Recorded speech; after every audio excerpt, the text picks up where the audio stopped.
wasiirka wasaaradda amuraha dibadda ee dalka Ethiopia ayaa cambaariyay weerarkii bahalnimada ahaa ee 12 bishan oo ku beegnay Jimcihii la soo dhaafay ka dhacay magaalada Muqdisho. Weekne Gabiyo ayaa ku tilmaamay qaraxaasi inuu ahaa mid halis ah oo lid ku yahay xasiloonida iyo nabadgelyada gobolka.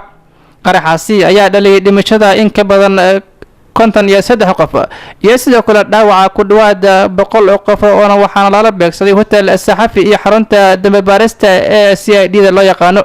weerarkaasi ayaa ahaa mid loo adeegsaday gawaari saddex kuwa oo laga soo buuxiyay walxaha qarxa sidoo kalena ay fuliyeen rag naftooda haliyaal waxaana xigay rag u hubeysan oo doonay inay gudaha u galaan xarunta CID iyo hotel Saxafi oo la aaminsan in bartilmaameedkoodu ahaa.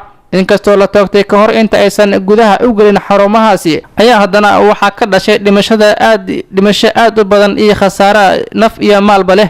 ururka al-shabaab ayaa waxay dhabarka u rideen mas'uuliyadda qaraxaasi ay ku dhinteen dadka faraha badan iyo sidoo kale burburka hanti shacab aad u badan. weerarada iyo qaraxyada ayaa inta badan waxa mas'uuliyadooda sheegta ururka al-shabaab kuwaas oo lala beegsaday mas'uuliyiinta dawladda iyo ciidamada ammaanka ee dawladda federaalka Soomaaliya. ugu dambeyn wasiirka arrimaha dibadda dalkaasi Ethiopia ayaa sheegay in dhigaysa Soomaaliya Axmed Ciise Cawad uu la wadaagayo dhibaatada ku dhacday shacabka Soomaaliyeed iyo sidoo kale dhammaan qoysaskii ahladii ay si gaar ah saameynta u yeelatay. Absaaq Sheekh Xasan, Somali Cable TV, Nairobi.